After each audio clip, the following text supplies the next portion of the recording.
trailer. Here's the initial trailer from 7 years ago. And I've been creating content longer than this game has been announced. Longer than Ashes of Creation was announced. Like pre-Kickstarter.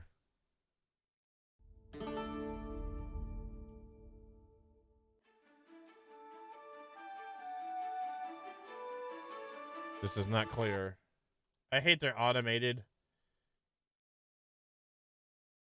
You have to actually click it for it to actually get in the right bit rating.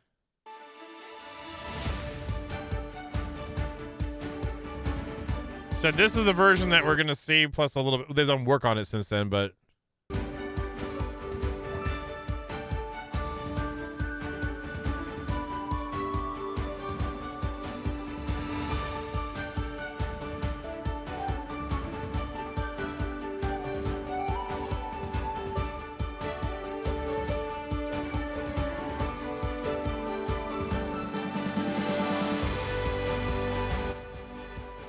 That was kind of bumping a little bit there. Like, I didn't know they had Silithus there. That's the Silithus Desert right there. There we go. Are we farming for AQ? Are you farming for AQ opening?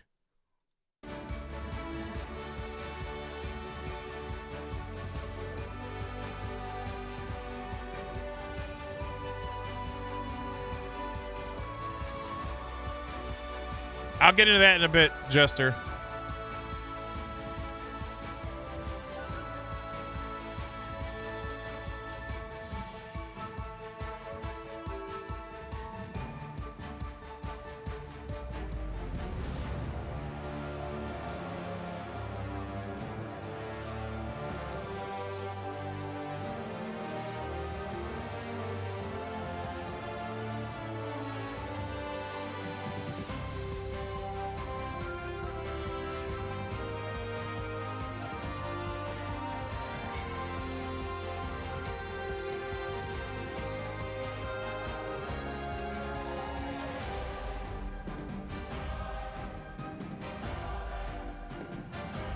Adventures?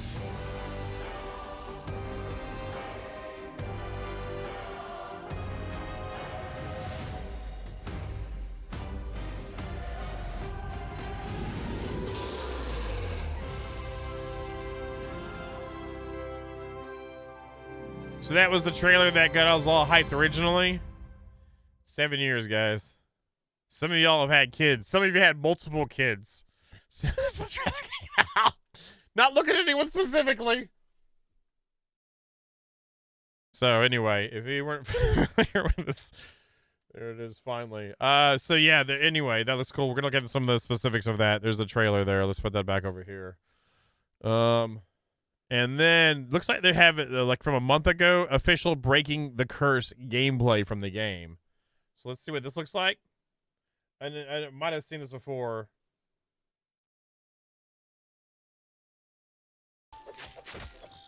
There's actually some first-person combat there.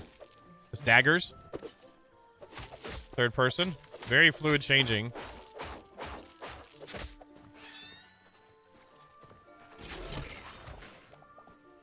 And this is from a month ago.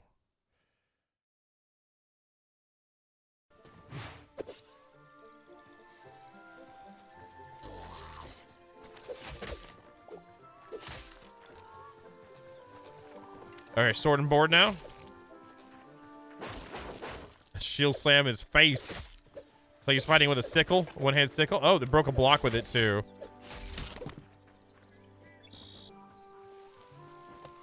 All right, he's got a crossbow, it looks like. Iron short bow. It says iron short bow below. Switch to. There's the daggers again. Oh, that's axe and shield now. Nice. You can actually chop down the trees.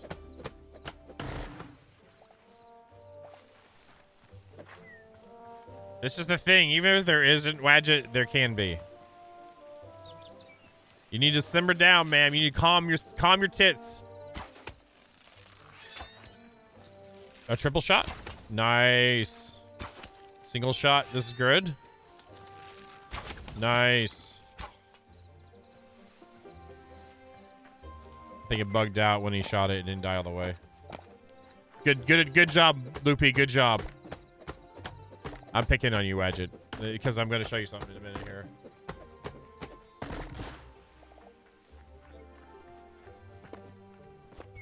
I don't know why that just okay. I got a random moment. Can I show you this without showing personal information with it? Because I shared this, Mr. Vito. I shared this with you. This is on Facebook. Oops. There we go. Hold on. Have you seen this? He said fur missile. He just said fur missile. I got to show you this. 5, 4, 3, 2, 1.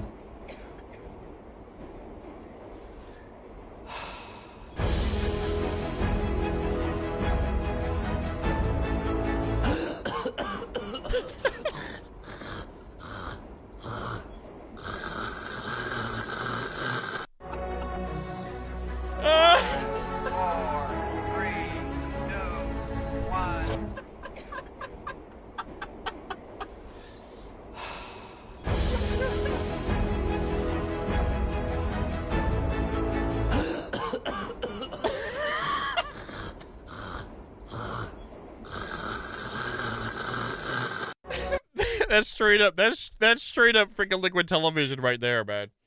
Oh, I love it. Love it. Thank you for saying for a missile. That made me think of that. All right, it's got is that a two-handed axe? Yes.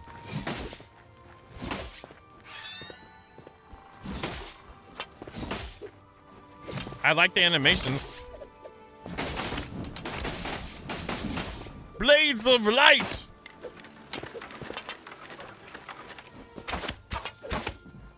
You see that cobblestone, Jester?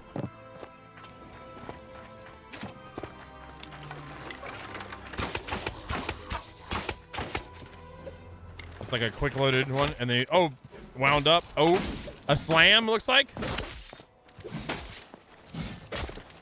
Iron hand crossbow. Okay.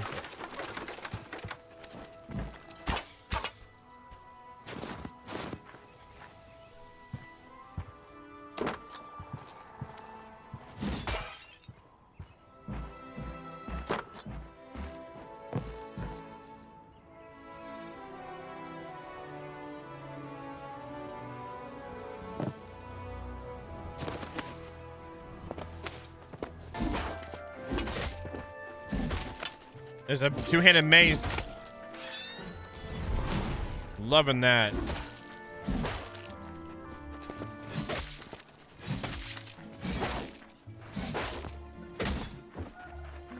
Two-handed axe again. He just got smacked in the face. Okay. I'm sure we will, and people can complain that they can't. I don't mind not personally. It'd be awesome when they showed different animations as they got more and more hurt, though. Like at each quarter health section.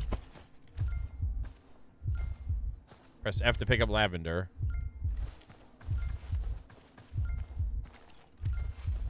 Oh, he's healing over time because he ate the apple now. Okay.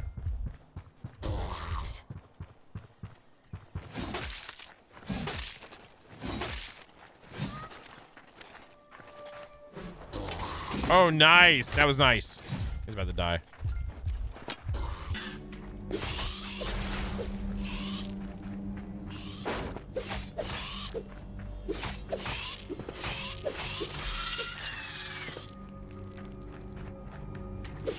They're like underground crab things.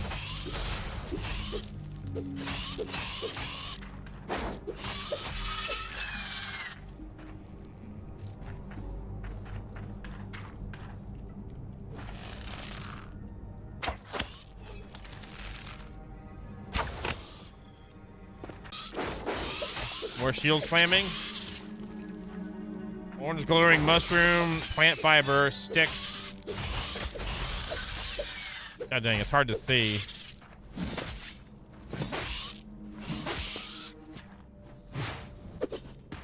Yeah, the double daggers for the jump. Neat.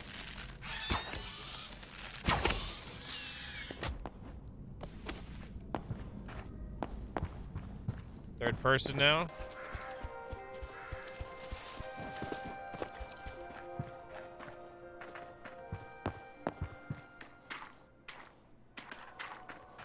I like them. I like the woods. The forest is like a black forest, or it's nighttime. The wisps are cool. Or the floaty, glowy particles.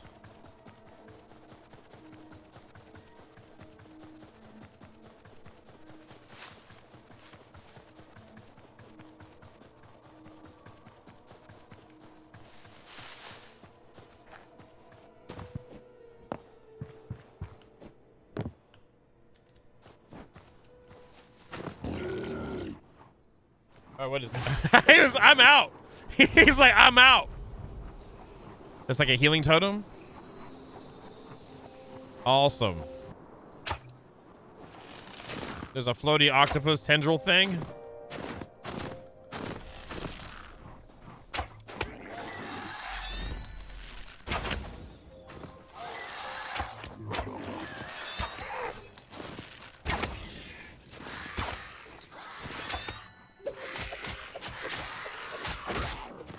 Seems like they made all the weapon styles pretty viable at the moment. I know they're going to be doing a lot of, oh, it's like a beholder.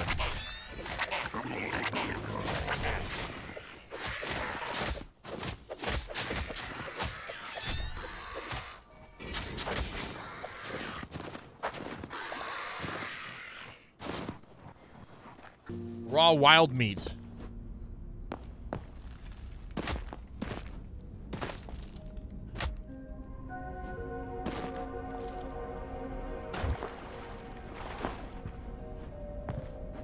The music's great too. Zelda-esque.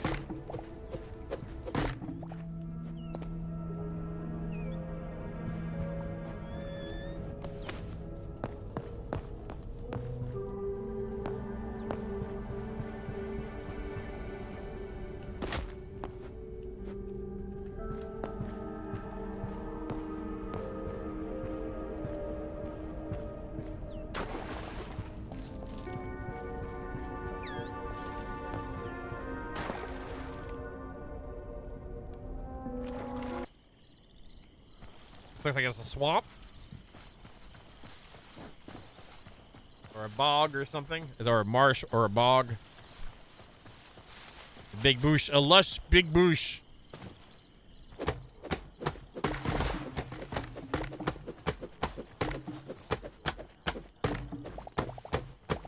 It's an ash log. Okay, here we go. Pocket crafting. It looks like he's putting something on a radial wheel there. People paused and looked at this again, too. Crude torch. Plant fiber, tree sap, and the stick. Workbench. And that looks like a campfire, I guess. And then it looks like a stone sword, hammer, and pickaxe. Or axe and pickaxe. And then put it on the hotbar. Now you can see. Hey, Sassy. How's your face?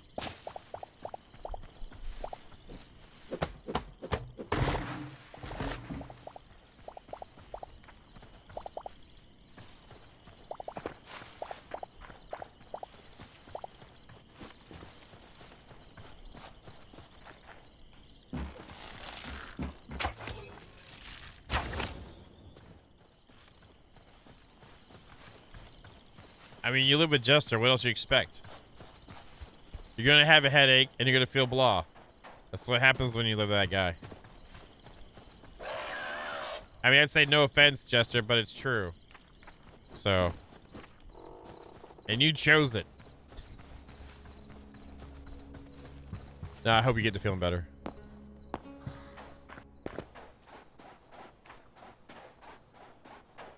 Skeleton up in there.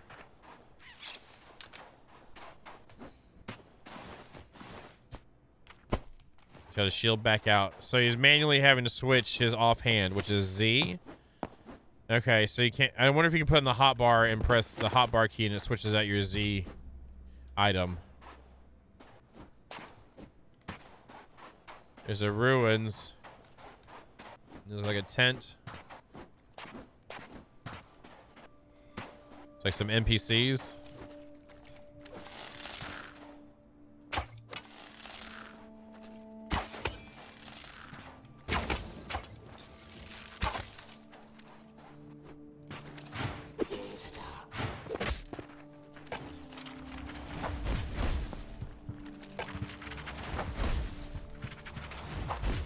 This is a caster.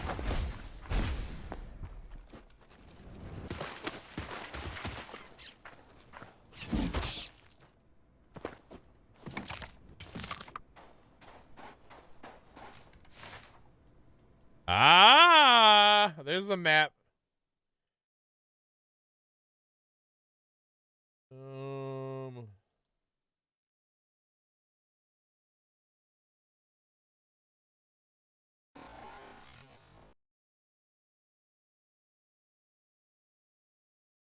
I like how clear it is, and you can see like topography, generally altitude too, or whatever.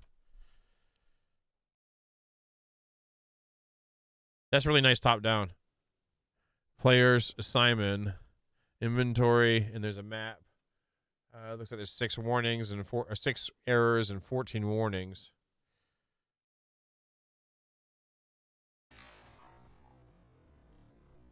Shows a character direction.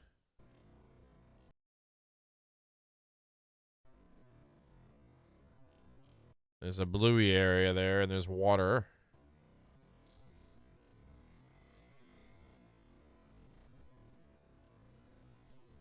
It's all desert here. Holy crap. Oh, and that's all discovered area. There's like a castle here on the left. It looks like some ruins.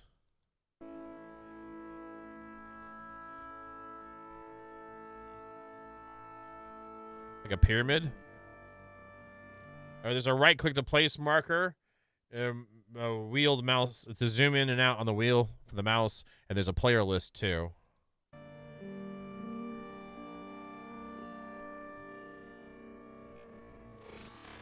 Nice.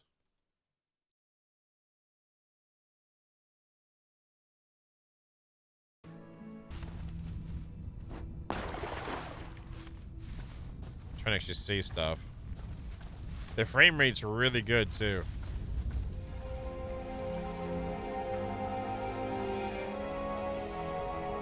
I get like a Tears Fall Glades feel from that.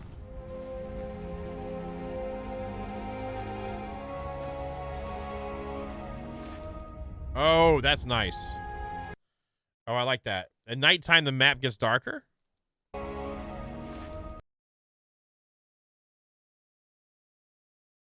That's okay. I'm down with the map so far. You know how some maps just suck, and then other maps are good. This map, built-in map, looks good. Ah, there was something there too.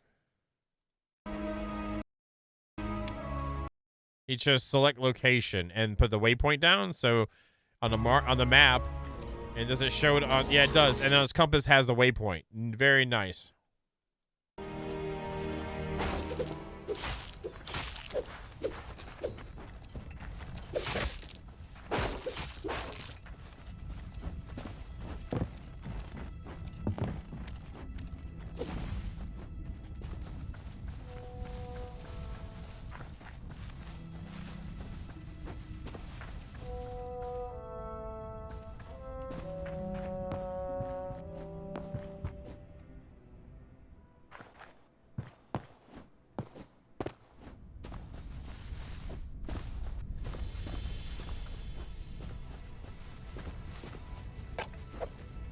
Mushrooms.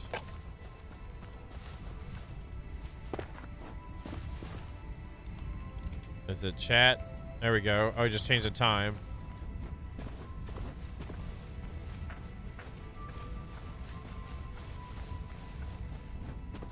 I really like how those trees look.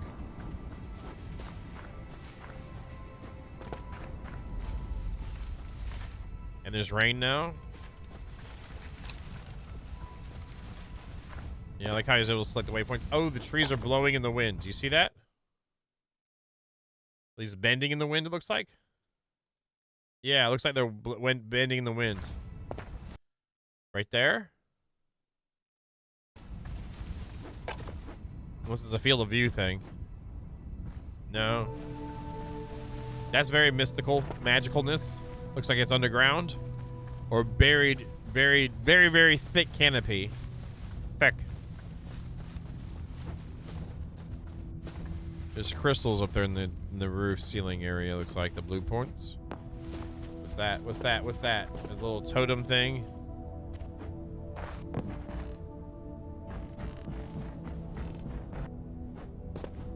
I like that. That's nice.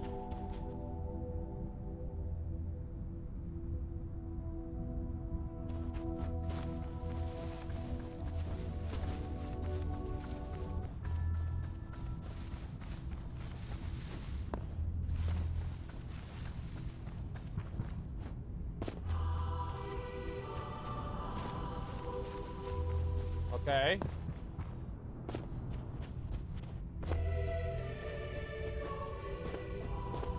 Okay, I'm down with that music.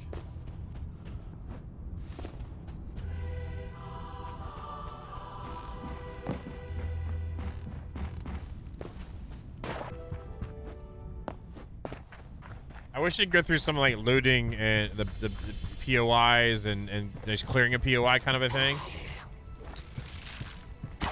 Like a night one.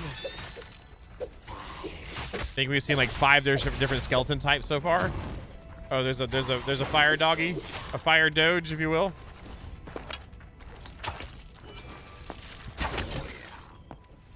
Almost fell in the hole.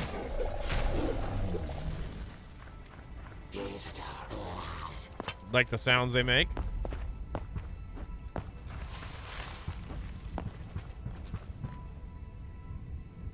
Yeah, even the desolate areas have a nice feel to it.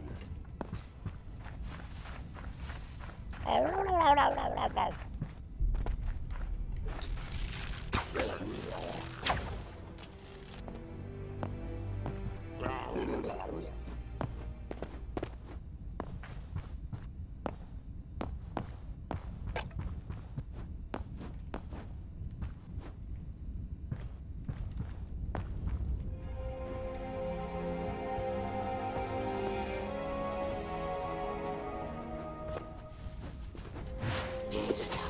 that's another one. It's like a musket one, or a blunderbuss. Like it's like a witch hunter, but it's a skeleton. Uh-oh. Inventory. Okay. It must be in a chest. Or it's crafting.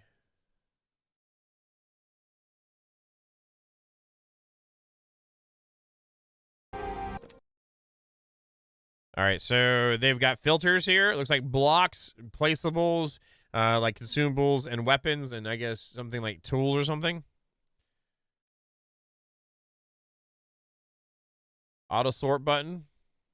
And there's filters. There's sub filters below the main filters. Okay, that is beautiful. That is beautiful. Thank you. Thank you. Thank you. We also have tabs here for the stuff as well. And there's stuff for that too. It looks like we have blocks, roof, then another kind of block, then I guess gems. Oops.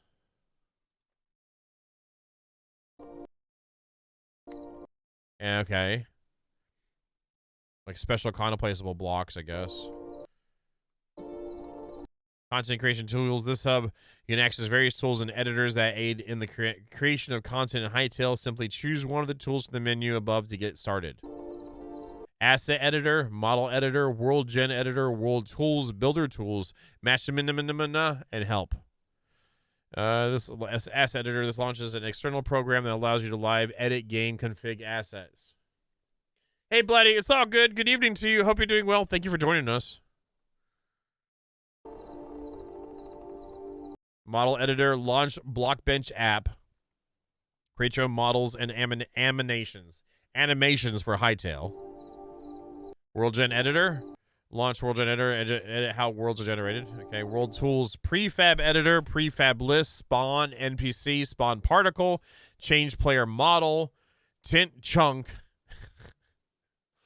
That's probably your nickname in college, Vito. Tint Chunk. And instances.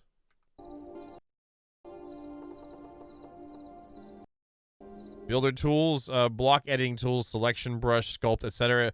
Modify the blocks in your world with the block editing tools found in the tools tab of the creative inventory.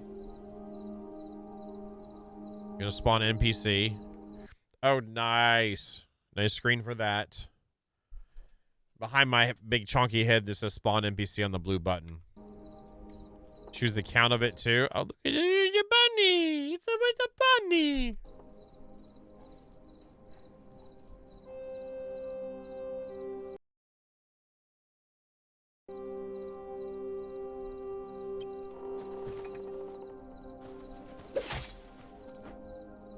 Nice flying.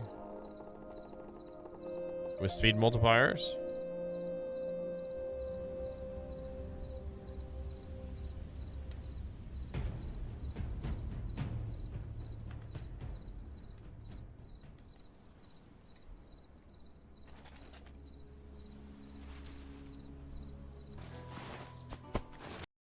Did he just grab a machine gun?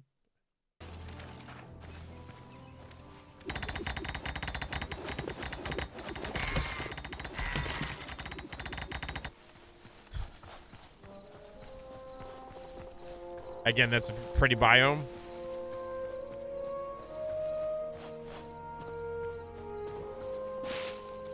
Great music.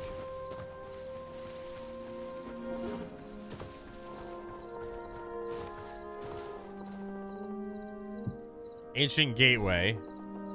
Wait, what was he just put on there? What did he just put on there? Fragment Orbis, Bleak Root Bog. Fragment Bleak Root Bog, time limit 10 minutes. Summon portal.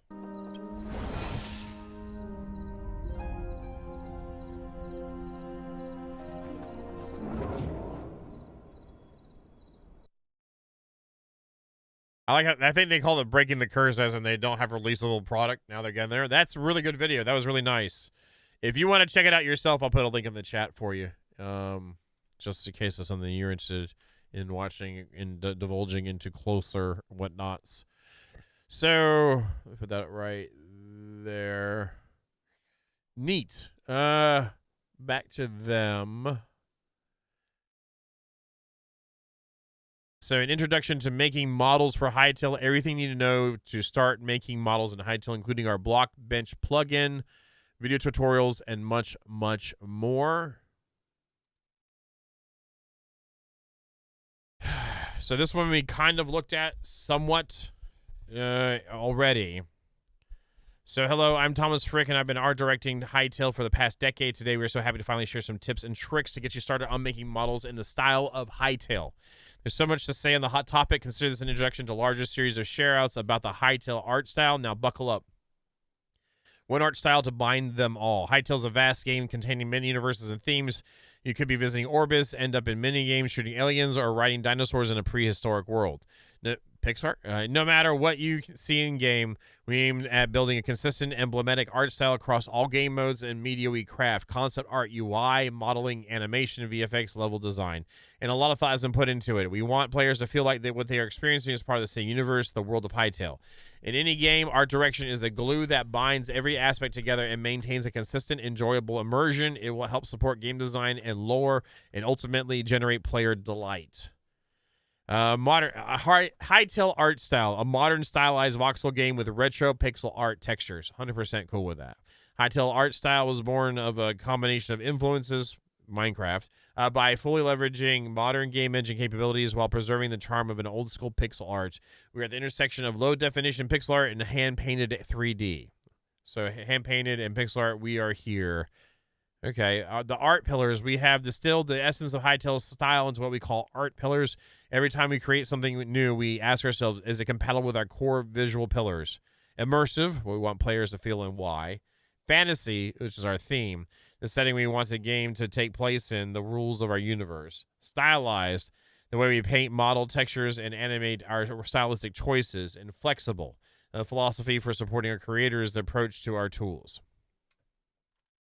Immersive, we aspire to make our world feel alive and for its digital nature to vanish. And art helps maintain the illusion of this lively world. There's motion and detail everywhere. Wind blows in the leaves. Creatures wander around. Clouds travel and let light pierce through.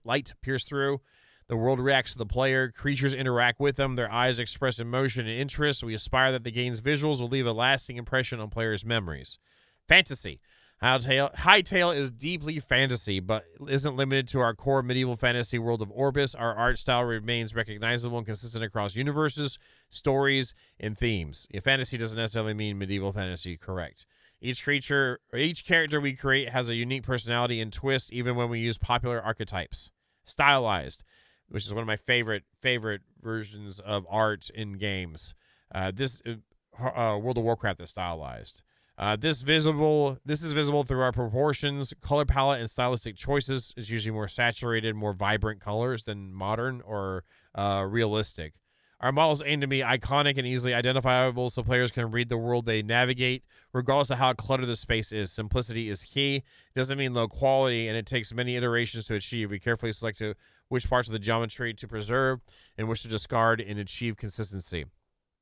And flexibility, because our models are composed of primitive shapes like cubes and quads, it's also very easy to understand how they're made. When creating them, we keep the technical structure simple enough to be easy to comprehend, iterate, and read so our artists and users can make it theirs.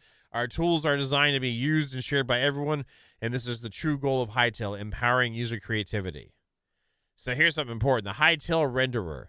The game won't look as great without the technology bringing everything together. As described in the blog post about technical requirements, our engine is designed to run efficiently on older computers, prioritizing speed while also displaying an impressive number of elements at a satisfying view distance. We want our game to be playable by as many people as possible, so it'll always be a matter of compromise between what's beautiful and what's performant. We aren't using the industry standard PBR workflows, tough roughness, normal maps, displacement, etc. It's really tailored to elevate the art style in its unique way. With stylized, you don't necessarily need all that, though. A metallic is pretty nice to have to kind of get a little bit shiny, but whatever. We also avoid applying effects that would damage the handcrafted texture style. The shading modes, shadow map, SSAO, fog, and bloom we apply to our world are cherry on top, making Hytale feel cozy, vibrant. Ultimately, even without effects, our models should look good on their own. We paint lights and shadows inside textures and use real light shadows to bring everything together. So there you go. What's next for the rendering engine? Rendering deserves its own blog post, but it will continue to evolve significantly. In the future, we plan to address some visible light propagation issues, add colorimetry, and gamma features, allowing us to gain more control over color grading of the game. Well, that'd be pretty cool for like a vibe in areas. We're also exploring more flavorful features such as God rays, transparent glass, and many other surprises. So they don't have transparent glass yet, which means it'd be fully transparent. They're talking about something kind of translucent. Making models for Hytale, getting started. Here we go. So now that you have a glimpse of the theory, you're probably eager to know more about how to start making models. Well, let's dive in. These are basic practices. You don't have to follow them strictly. You are masters of your own craft, and there's no good or bad way to create as long as you are having fun. So Blockbench is the tool that they're using, and there's a Hytale plugin. Downloading. Windows. There we go. And let's go back.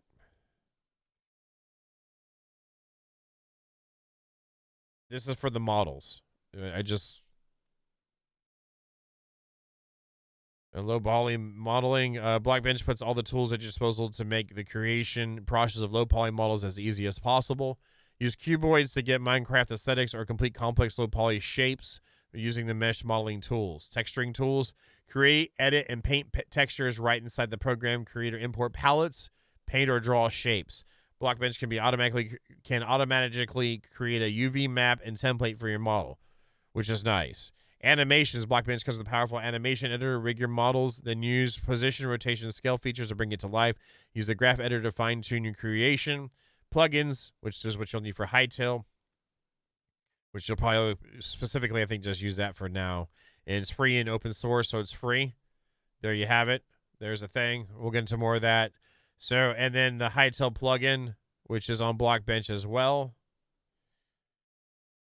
Select Blockbench on the file menu, top left corner, and select plugins. I'll install this, and we'll look at it in a second here. So yes, it is Saboa making models for Hytale. To help you build models, we're releasing Blockbench plugin tailored to our engine's needs. Please note that this plugin is also in early access. You might encounter bugs. We'll continue to make it more efficient and feature complete soon. This plugin helps maintain a consistent pixel ratio across textures, enabling this export of models and animations in the correct format, along with other quality of life improvements detailed in the plugin patch notes. So our geometry constraints.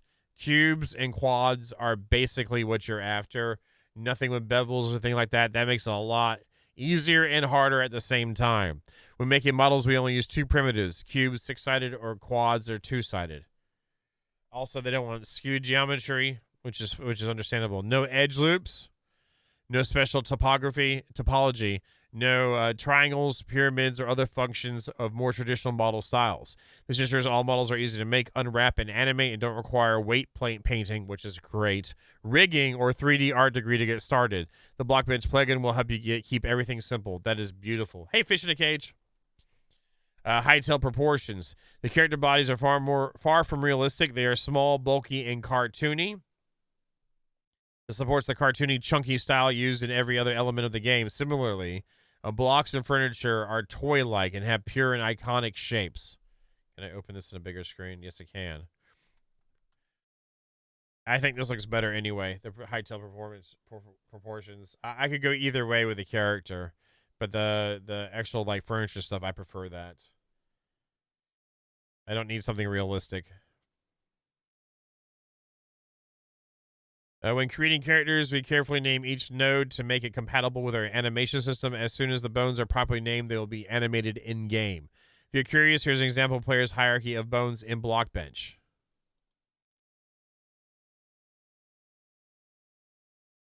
So this is similar to a skeleton I'm used to seeing in Unity.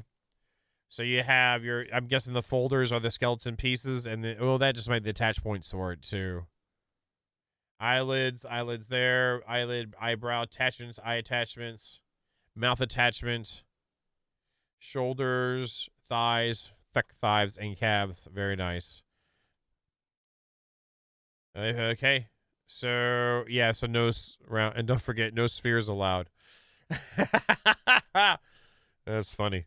How many triangles do I put in my model? We work as simply as possible, then slightly increase geometry and poly count when we need to improve the silhouette. This is only a stylistic choice. It's also for performance reasons. My opinion is you get a reference model you're using, and if something needs to be bigger, you add more blocks that are of the similar size of your reference model, unless you got a chunky torso like the Trent here. The Trent here has got a chunky face. But here's like use it as a basic idea and kind of keep it in line, with it. That way you have consistency. Let's see. Improve the silhouette. This is only a stylistic choice. It's also performance reasons. In many scenes, Hytale renders several thousand blocks of voxels simultaneously, resulting in several million triangles per frame. Triangles are a major contributor to frame FPS frame rate loss. To minimize impact on graphics card, artists need to ensure models are highly optimized. Here are some of the examples. And these are like flat quads that they're using with transparent things to make the leaves look very leaf-y. Around 8 triangles, 4 quads. Models you can see everywhere and are used in thousands. Yeah, so that's usually a lot of, if you notice like in like let's say 7 Days to Die, you notice how the grass looks like 2 quads, like 2 pieces laid over like an X. And so you got two triangles, 2 triangles, 2 triangles, 2 triangles to make the 8, and it kind of makes it look like it. That's typical. And then 0 to 50 triangles. There you go for like basic like things you see. There's rare things so they can be a little more shiny, and then you have animated objects. This tree has 1,050 triangles. The fully equipped player has 600 triangles. What size should my textures be? Textures can be non-square, must be multiples of 32. Typical. 32 pixels, 64, 96, 128. So the thing about that, too, is making sure your sizing of your pixels match the sizings of your reference models. So if you have a bigger tree, you're probably going to need a bigger texture sheet for it to make sure the pixels are like generally the same size, in my opinion. So in modeling, you're presented with 2 options. Wait, hold on. Did I miss something here? Oh, yeah. Here are some guidelines depending on what you want to create. Blocks in character texture textile. Density ranges from simple to double, and the engine automatically scales character attachments down to match the world size. Okay. So when modeling, you are presented with two options. Make a character/attachment cosmetic tool, weapon, food, item. Equal density will be 64 pixels per unit. Make a prop/block anything else from cubes to furniture. Density will be 32 pixels per unit. This important decision was made after careful consideration. As a matter of compromise, here's what we have learned. High pixels about conveying emotions. Higher density for characters allows for details on skin, tattoos, makeup, eye, and mouth motion, etc. It also allows for more light to be injected into faces. We felt constrained by the lower resolution. That makes sense. The faces of characters and creatures are what you see first, from very up close, especially in first person when fighting or in interacting with other players. Large pixels in front of the camera can tend to distract the beauty of the world and break immersion. Totally makes sense to me. Higher density for characters help them detach from the environment, enhances the overall readability of the scene, avoiding a chaotic perception of space because it attracts the player's eyes toward what they should see first. It helps show more detail in cosmetics, offers more personality, options for logos, materials, grainy, blah, blah, blah, okay?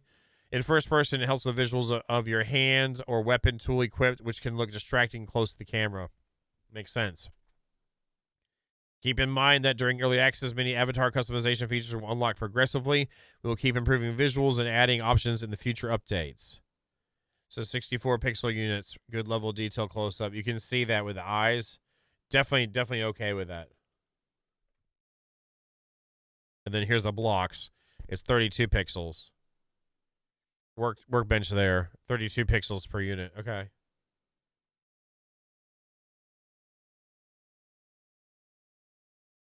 Stretching. We are allowing stretching geometry, which will stretch the pixels at the same time in order to do some fine adjustments, e.g. to avoid Z-fighting when geometry overlaps, or when we need to slightly resize something. This is our way to go around pixel density limitations and cheat a little if needed. However, if we're going under 0.7x 7 times, like right below what 3/4, and over 1.3 times the stretch for a node in one axis. After that, it becomes clear that the pixels are stretched. See for yourself. We made it very obvious here. Yeah. There's a tasteful amount of stretching there. Which brush should I use to paint my textures? It's a question we often get, but texturing for Hytale actually doesn't require many special brushes to get started. Use any painting software like Photoshop, GIMP, Clip Studio, Affinity, Krita, Blockbench, or Procreate to do the job. GIMP is a great free resource for making textures. I use Photoshop because I have it for thumbnail making and a bunch of other stuff I use it for with game stuff. You can use Paint too. Depending on what to export, you can export it with the right file too if you want to use Paint. That's fine. GIMP just is a little more user-friendly for tools. Here are two very simple brushes we use. We use a pencil tool with opacity on for details and a round soft brush with opacity pressure on it for softening surfaces and creating volume.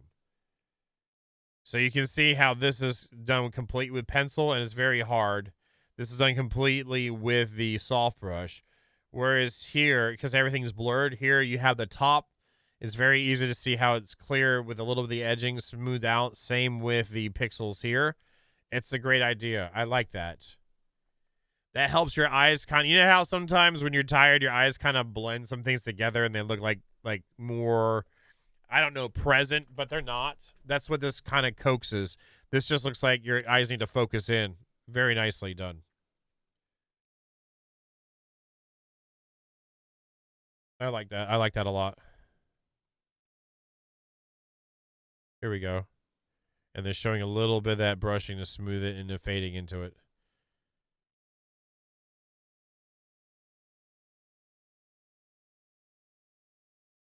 Pencil for color blocking, soft brush for smoothing and shading, opacity pencil for polish. There you go. See, Jester, you've got a little practice working on pixel art too, but this is the way they're doing it. Of course, you can use any brush you want. Your art style is yours. Don't let anyone tell you otherwise.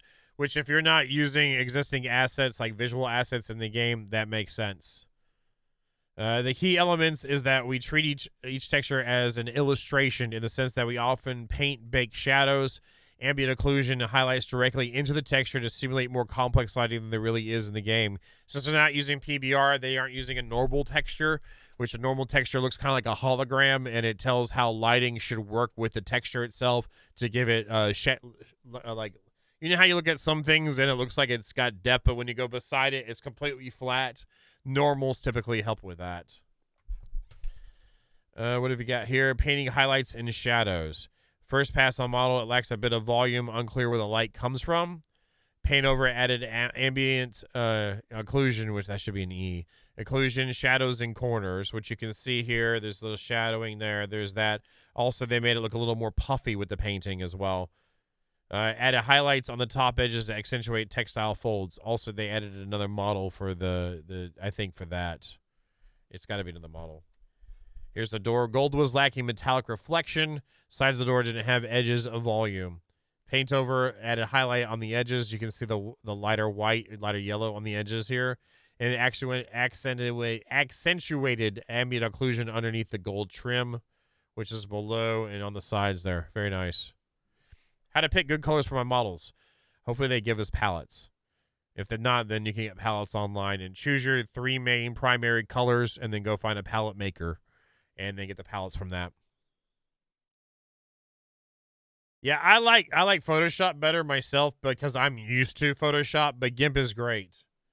With Photoshop, I just specify 96 by 96 texture, zoom in, and then there, bam. Like here, I'll show you. I'll open that up while we get to the next part. If you're interested in this stuff, might be. I'm sure. Like I'm just so used to this tool, and I've used it. Like the stream, I've done texture work for the stream in it too. Let's do a new file, and I'll bring it up there so you can see it. Like we'll do 96 by 96 pixels.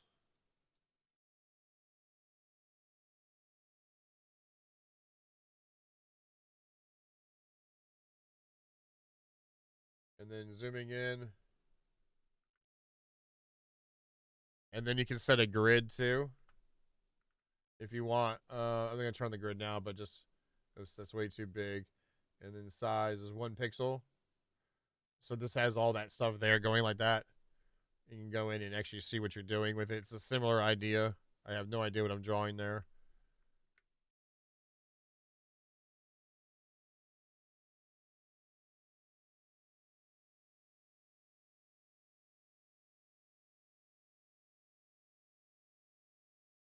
Kind of a thing. Anyway.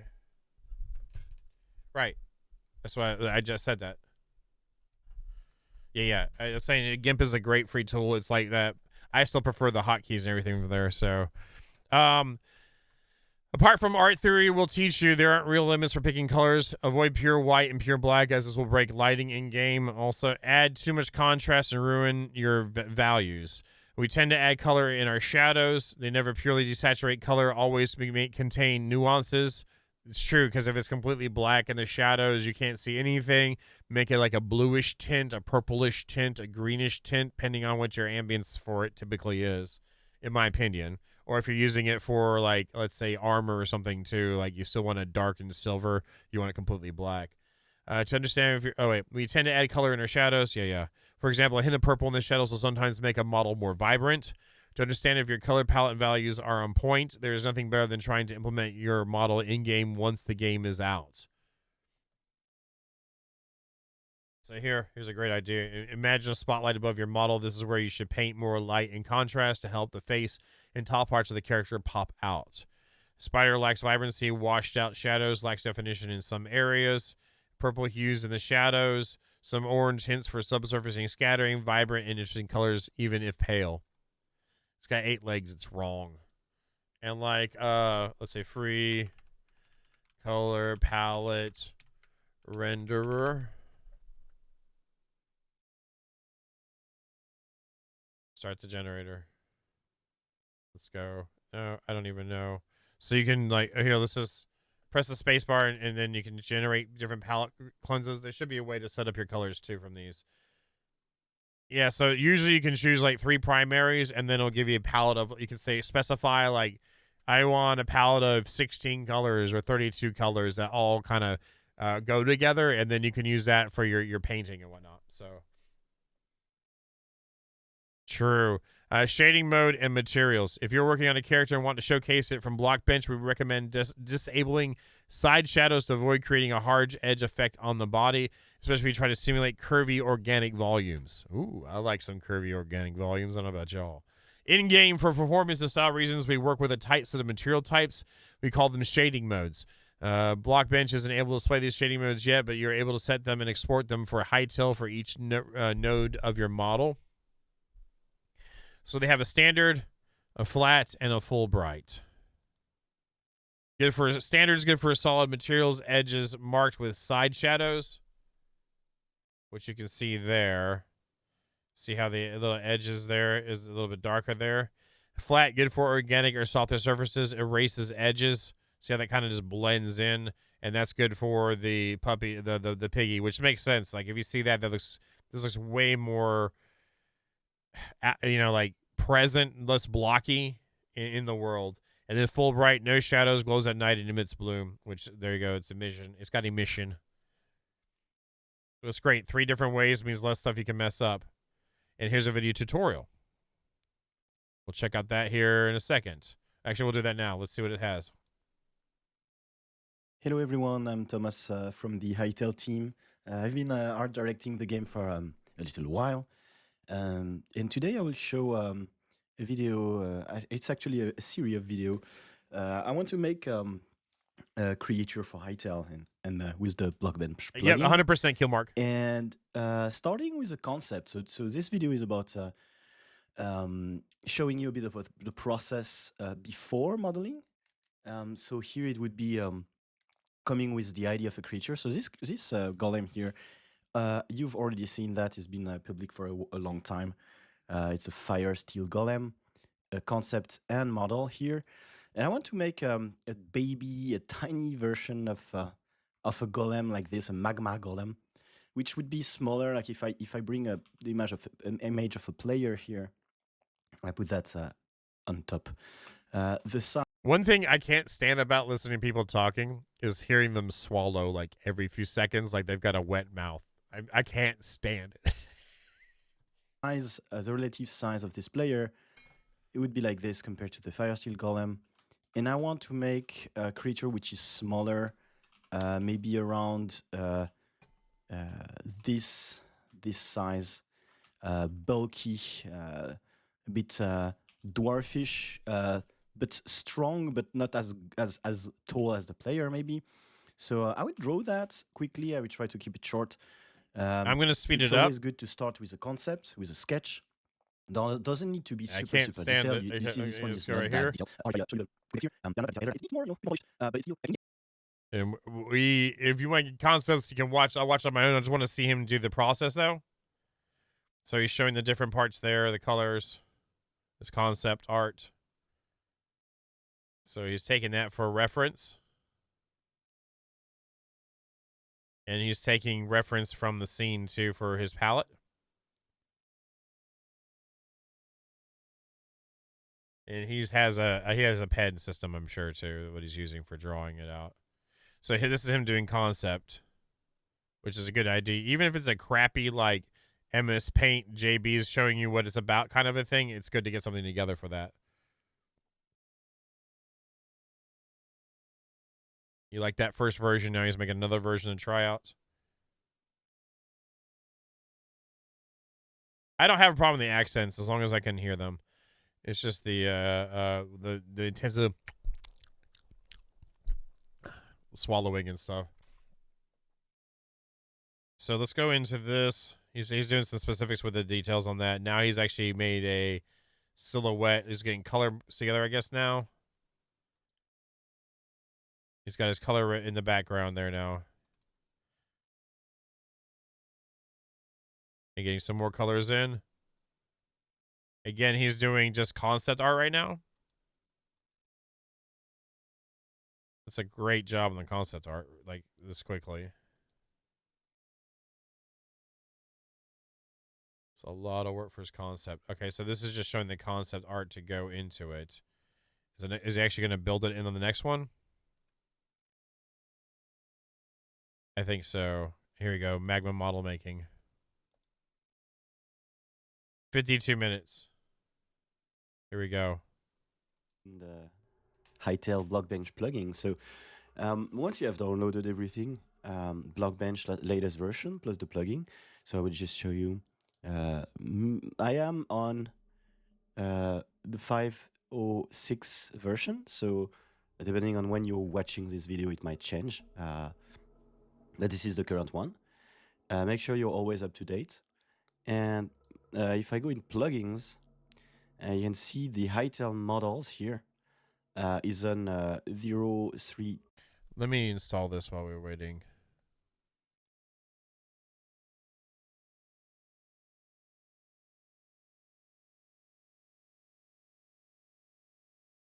Yes, I hate you, Windows. I absolutely hate you, Windows.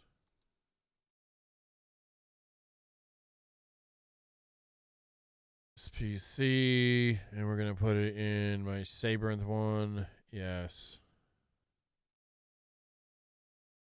Blockbench. Yes, it comes out Tuesday. Hi, Kingers. There it is. And then I think it was in tools.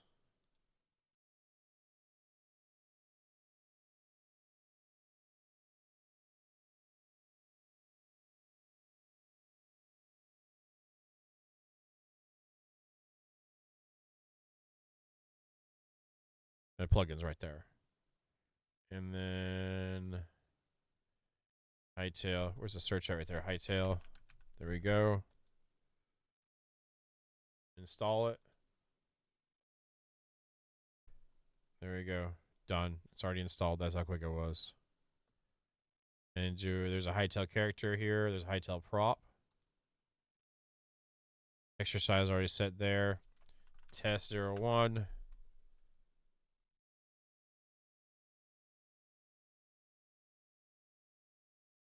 Okay, I'm okay with the middle mouse button. I like to be able to rotate the camera instead of left one.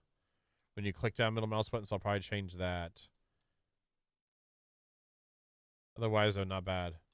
Out the box feels good. ASDW does not move the screen at all. I'm used to that from Unity, but whatever. There's different things. There's move. And then there is resizing, rotate, pivot. Okay, cool. That's how quick it was. I just installed it on my PC, the Blockbench they were talking about. 2. And I have a bunch of other extensions there. One is an explorer to navigate many models that I want to open fast, but not really using it right now. This one is just to configure brushes a bit more, but again, not really using it. So don't worry too much about the other extensions I have. Focus on the Hytale models. So I opened an existing model. It is a very old one that we unveiled, I don't know, many years ago during the trailer period. So it's probably 7 years old.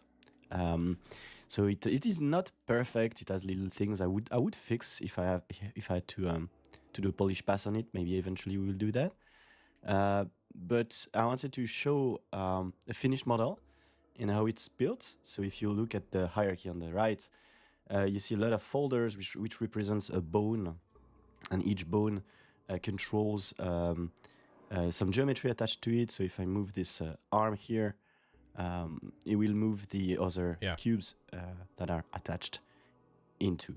So the R arm, R forearm, R hand, R attachments. Hey, Kinky. We use our attachments bone for if you have like a sword or a pickaxe or any items you want to give in your hand. If the hand of your character would go there, so it's an empty bone. But you can look at that, how we build things. It's a complicated model. I won't model a complicated model right now. I will make something simpler. So the only thing I changed, if we look at the concept, is I just added a side view, very quick sketch for side view. It will help us just model it from the side, right? So let's go ahead and speed it up.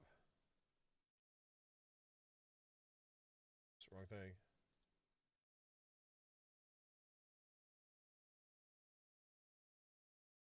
See the Golem Magna.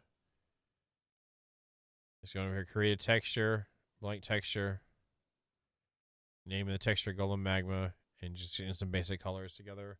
He's going to add a cube over there in the outliner. And then he chooses the texture, how it's going to be done.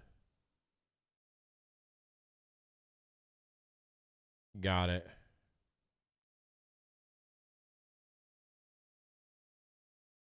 That's super cool. So if you have a background texture you're using, and then you can modify it in there, so you can get like already have a texture done that has a general, like, let's say like the skin or something that you want to use, and then you can paint like what you want on it. Or you could get like kind of the basic ideas done in this, export the texture, use your texture editor to kind of get some things more refined, bring it back in and do final pass.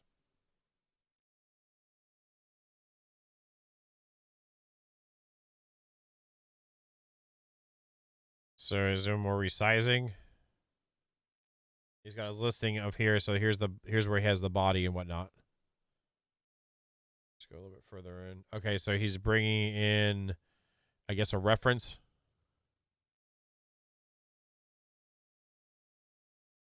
So he's getting that set up for the reference based off of his sketch. So player with face. That's the thing there. Player with face origin. So he's using that for his reference.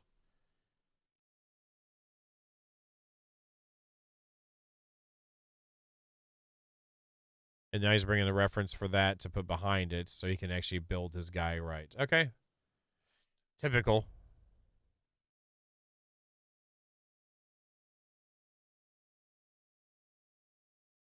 So then he's going to use that to make his shapes.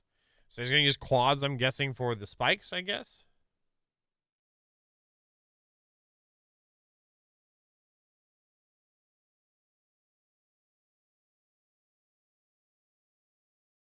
He's bringing that down for the torso section. He's got it intersecting a little bit. There's his legs. Bye, Hrothgar. Then he duplicated it and is rotating it 90 degrees the other way. Oh, he's doing the feet first. And so there on the left, you can see it's actually making different faces on this texture sheet.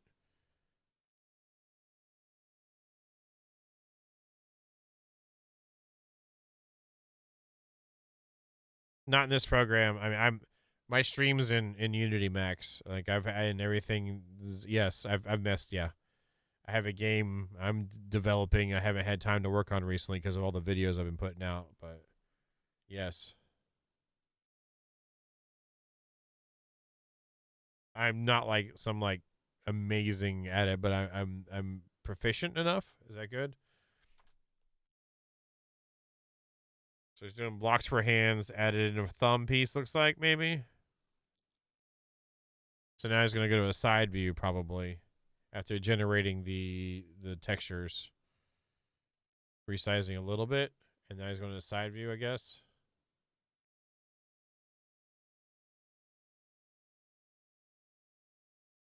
There you go, and he resized it all down.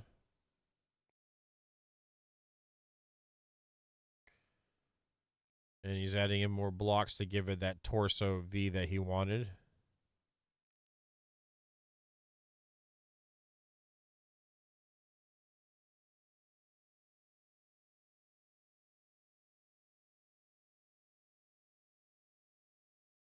So basically, he's doing everything in there. We go further on. Look, he's lining it up again and making sure it's got the same profile on the side as this one does.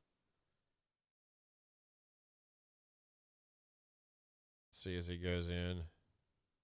So generally speaking, like, yeah, it's all there. There he is adding in more. Let's go back into that. So now he's actually taking the color references and painting them in. And he added a quad at the top.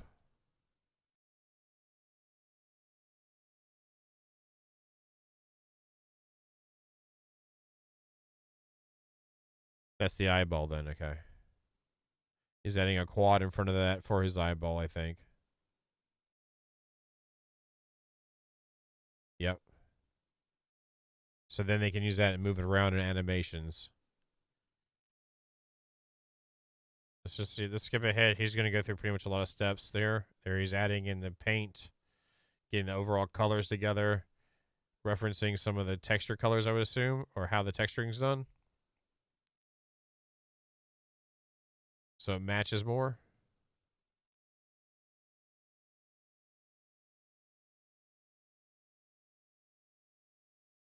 Or did he just bring it in? Okay, he just brought his texture into... He pulled it out of Blockbench and is putting it into Photoshop. Yes. I do this too, like live editing in that and then bring it back in.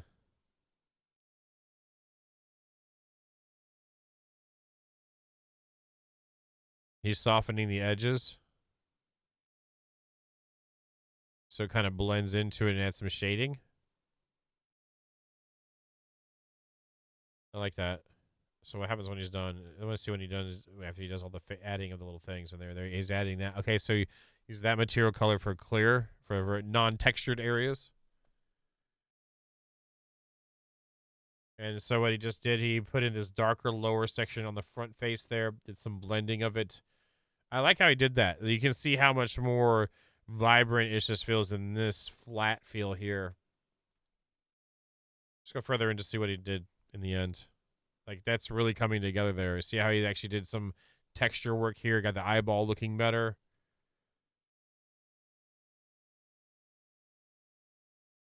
That looks really, really good.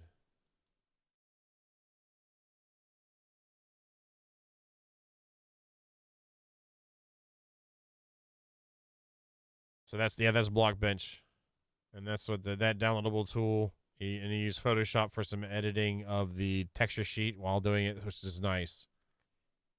So he used like basic drawing to kind of get the shape right on the textures, and while he was in Blockbench, then went into Photoshop, cleaned it up, got it more vibrant and saturated to go back into it, and did some more tweaking while it was inside of there. I really like how that turned out. That looks really good. That doesn't include any animations though. So there's that. Let's look at this other one now. This is about world generation in the game.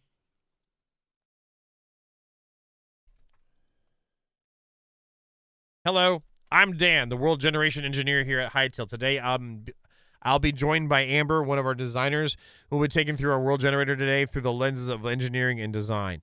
So I'm used to a couple of plugins for Unity or assets. One's called like Map Magic, and they use linear programming to do procedural generation of landscapes and environments or whatnot. And you do, it's interesting how that works. And the picture they're showing here kind of reminds me of how that system worked. I liked it a lot. And visual scripting, that's if you use Unreal Engine, you're familiar with that too, I'm sure. Anyway, in this post, we want to discuss where we are right now, where we're going. Anyway, currently we have two world generators in Hytale. Version 1 was developed in 2016 to 2020 and served as a prototype to understand our generation's needs. It produces playable results in exploration mode, but we eventually ended up hitting barriers when we tried to create more zones and more complex biomes. Hey, Mama Dragon! Version 2 has been in development since 2021 to address barriers we previously faced and enable us to achieve our global design goals. Version 2 will be completely replace version 1 once we're ready and will be the generator we support going forward. Hytale will launch with exploration mode on version 1 because it already has many biomes and content ready to go. We're now in the process of creating Orbis on version 2. Once complete, version 2 will become the primary world generator, and you will enter the new world of Orbis. Version 1 will eventually stop generating chunks, but your old version 1 worlds will still be accessible. In the meantime, players will be able to see and experience version 2 content that is under construction by visiting fragments of Orbis through gateways in exploration mode. Then once we are ready, we'll be in testing and pre-release builds for the world of Orbis. All right, here's a higher world generation Taiga biome showcase. Some music too, please. Thank you.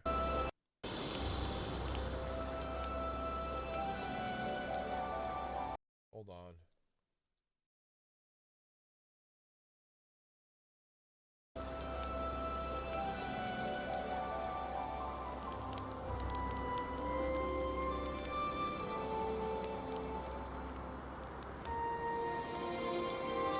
That skybox is pretty.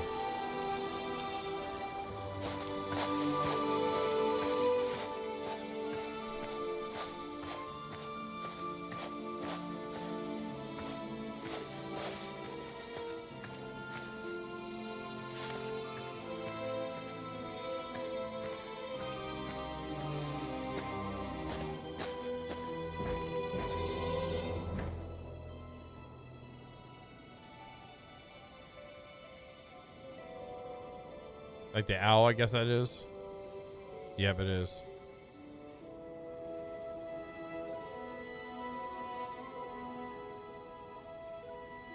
I do like that a lot.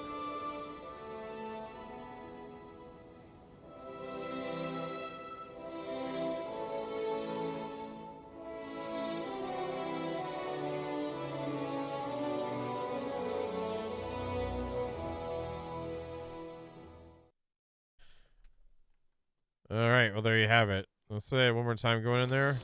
I gotta say again too, I posted an announcement in the Discord. If you're wanting, I've already reserved the highest RAM server I could get for us. It'll be up on Tuesday supposedly.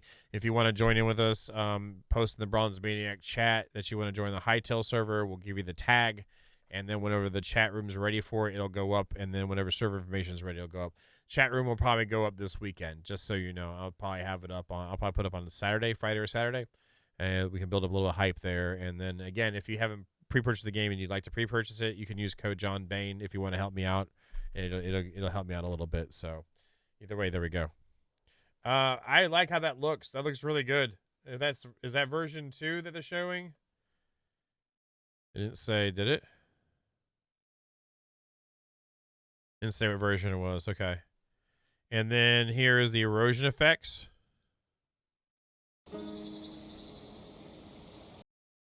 And again, I'm going full all in on this.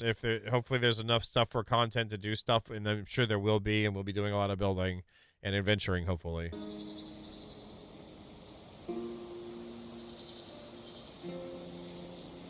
That's pretty.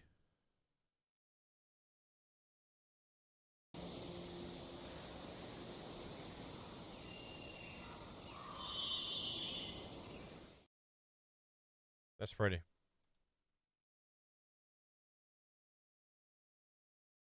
Flyover is showing an erosion effect at a transition between a river and forest biomes. Hytale's world was always intended to be curated and procedural. This means that designers have significant control over what appears in the world and how, even though it's procedural. This shaped many of the decisions we made in the World Gen version 2, including giving designers even greater control than before over how content appears in the game. This would include ways for us to better balance resource distribution, breadcrumbing, and signpost being meaningful content, and much more. A great example of this is in version 2 is a pattern scanning system. The idea is that we can configure a pattern that determines where props are placed in the world. Typically, we would search for a floor, an empty block with a solid block below. We can also add additional checks to the pattern search to gather more context from the environment. These patterns are fully definable by the creator, which makes it powerful and open vast possibilities. Okay. A tree with dark leaves and large roots only spawns above caves. This allows us to mark where caves are for players. Okay. Here we can see the ash trees spawn above the caves in the deep root biome because they are configured to sample for empty blocks beneath the ground when placed. This is a fun detail, but allows for designers to create something we call heuristics. This refers to deeper patterns that enhance immersion and give gameplay advantages. In this example, players can learn that deep root caves that contain special resources are found under dark ash trees on the map in the Plains region. There are many, many examples of these patterns across our generator, allowing for designers to communicate with the player in new immersive ways you might not expect. I like that. That's great. It's in a way, you know, have environmental storytelling. It's like environmental, like signposting. Hey, here. Hey, over here. Hey, look, listen. Hey, listen. You know, log bridge spawns across the river by searching for two shores. A yellow mushroom and some sticks spawn on the ground around the base of some cedar trees. Glowing mushrooms that only appear in sheltered areas. A meadow of flowers spawns in a dip surrounded by small trees and boulders. Core mods. With version 2's API World Gen programmers can implement mods that automatically work with the node editor and plug into other vanilla and modded features. Version 2's V2's architecture enables the development of strong capabilities by implementing simple interconnected components. Players and creatures can seamlessly integrate features from different mods and the base game. Modders will be able to tweak, extend, and add functionality to customize existing world gens such as Orbis or create new ones. Our APIs are also automatically multi-threaded and provide full read access to surrounding world context, simplifying logic and freeing up mod developers to focus on capabilities. For this blog post, we are focusing on goals and overall direction. We'll go into more detailed technical details after launch. Here we go. Here's a node editor example.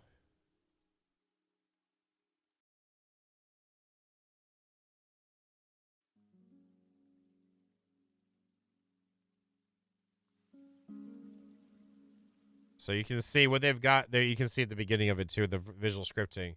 So here's the base rules for how the terrain generates, and this top one is cliffs apparently, and they're adding it in. So then they can change how the cliffs interact with where they're at in the node with the tree of the, they take priorities over other things behind them, and things behind them can affect them afterwards, like erosion, heights, probably block density, things like that. Yeah, base height density. We have a manual curve, a curve point, and curve point. So it gives it, there you go. As they adjust that, it starts putting in the cliffs.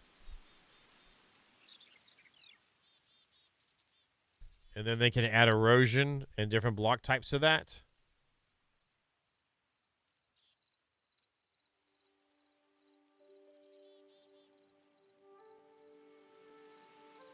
Density mode node in front of that. Change the input into this one, and then it chooses between the two, I assume. And now they're going to change this one's, I guess, min and max heights, maybe?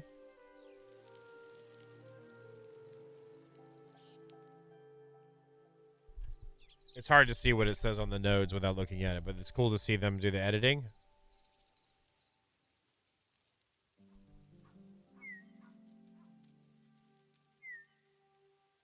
There you go. They did adjustments of the heights.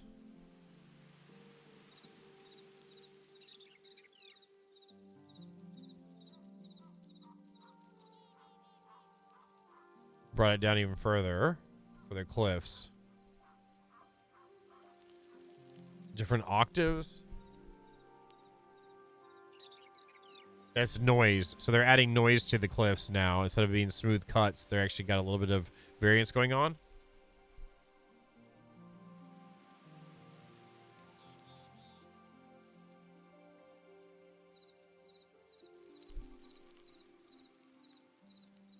It's neat how it's adjusting in real time, too.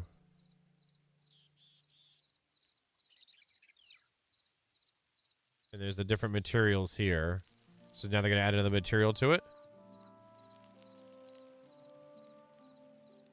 Thick. Very thick material. They're copy and pasting that one and then adding a different shader for it.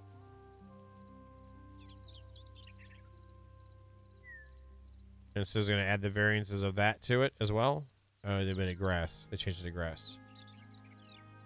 Oh, so they put the grass on top. So you can see the cliff faces. They still have the cliff faces, and then there's grass blocks on top of that. That's kind of cool. Neat seeing it live or happening when they're doing it. Anyone can create content and modify World Gen without knowing how to code, as version 2 can be edited directly in our node editor. Creators can get started with just a few tutorials and some time to practice. We believe we'll see creators discover new techniques and tricks for creating content that even we didn't think of, further expanding what can be done with a World Gen. With a visual node editor, creators can build advanced procedural content by configuring and linking simple nodes. When they're editing World Gen, the world live reloads in-game to reflect the changes made within the editor. This is all to make creating advanced biomes easier and faster, bridging the gap between developers and creators, which is great. A creator has created a basic biome Emerald Wilds and is editing the terrain. Creators can control each biome's terrain shape independently with high precision. In between biomes, the terrain shape transitions from one to the other, blending features seamlessly. Biomes can also customize their terrain as it approaches the edge of custom biome transitions further.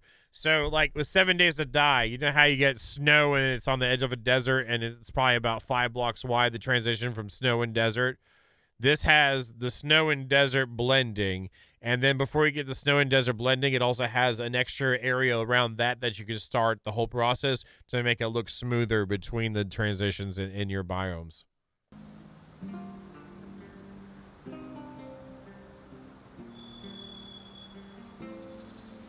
You gonna do it now?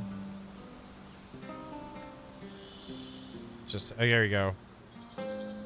Oh wow, I like how that actually changed that whole edges of that. Very, very boring face. Then I brought in, I guess, the influence of the transition of the, I think, of the forest in there, along with, so I really like how that looks.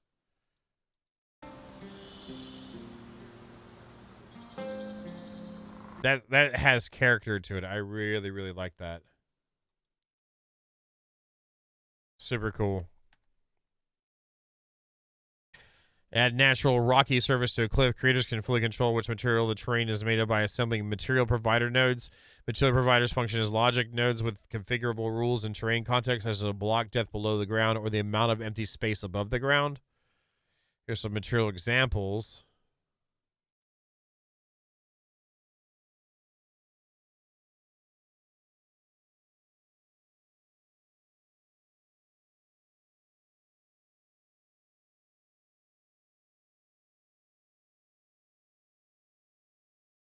And it should replace some of the materials. I don't see it.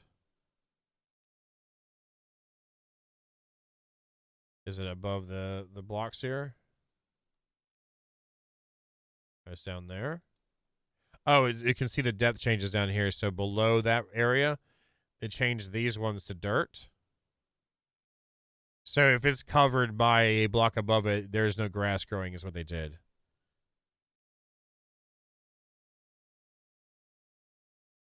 Grass material is restricted to not spawn where there's less than 10 blocks of air above it. With props, creators can generate localized content such as points of interest, vegetation, and decorations with precision control over the placement rules and distribution in the world. Props are distributed on a custom procedural point grid, and at each point, a customizable set of rules determines the best placement. The content generated by props can be sourced from prefabs or more procedurally generated on creators' approach.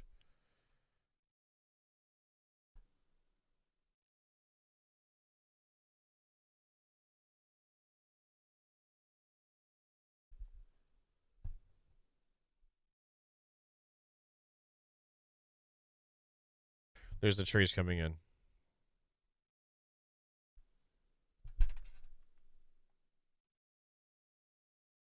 I'd love to be able to see that a little closer. It's like a 2D density. And then you have a min and a max of small trees and large trees. And TG's happy about the decorations. That's super cool. I don't know how boring some of this might be for some of y'all, but I like how they're implementing it and sharing that. Increasing the size of forest patches by editing the local tree location mask. We've designed the assets that create the world to allow creators to add and edit terrain, props, biomes, and zones as easily as we do. Each biome is treated as a separate tile, like a jigsaw within a zone puzzle. Each zone is treated as its own tile in the patchwork that makes up the world. This means that adding new biomes or content, such as prefabs, should be straightforward as we're giving you all the tools we use to create whatever you want. Additionally, each single biome that we use in Orbis will be shared with the community. You'll be able to use the node editor to view, modify, and have fun with all the content we made and mix it with your own creations. The following is a set of experimental features pack examples. These do not reflect the content that will exist in the adventure. See, these look really nice. It's like a whale, a floating whale. Flying whale. What? Oh, here we go. It is. Hytale's early access release. Ow! That was loud. I didn't want that. That is it is. There we go. Let's look at that again. It's 9 seconds.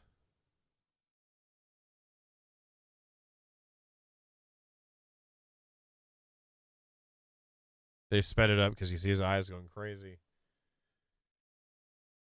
And that's pretty cool. That's super cool. A wide shot of example terrain pack that explores a more chaotic stacked terrain idea.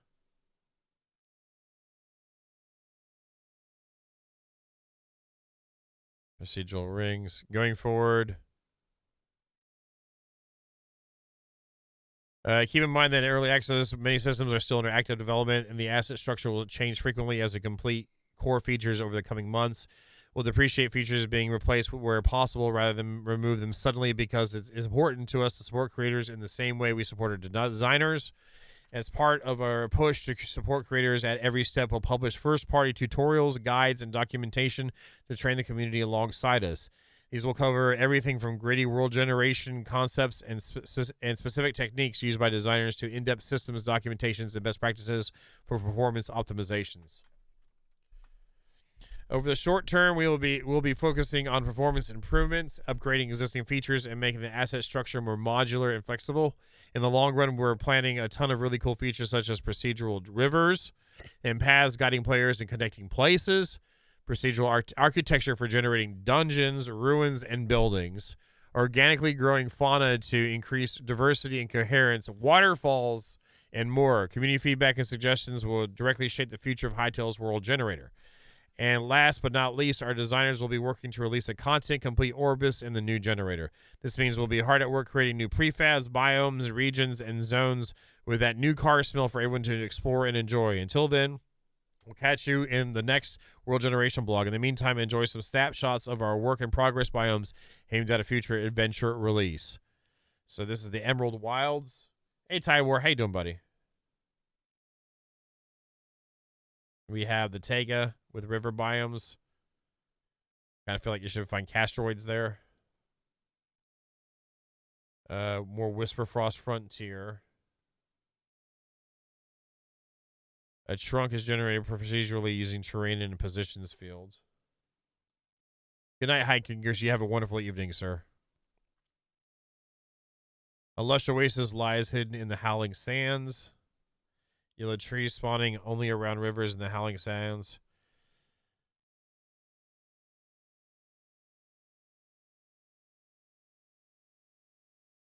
Ah. So they plan on having not just Orbis, but a place called Nexus, Numdressel, Torbalin, and Karpak. Interesting.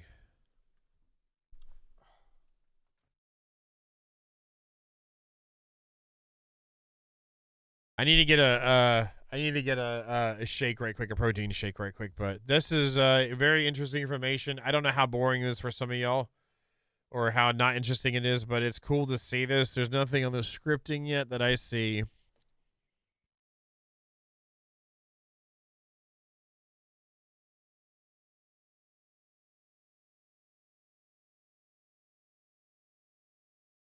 So what I was thinking is I already use a pre-created set of worlds like from Dungeons and Dragons to like use for a template for making stuff to start off with, and I've always liked Dragonlance, and there's a lot of interesting things in Dragonlance itself.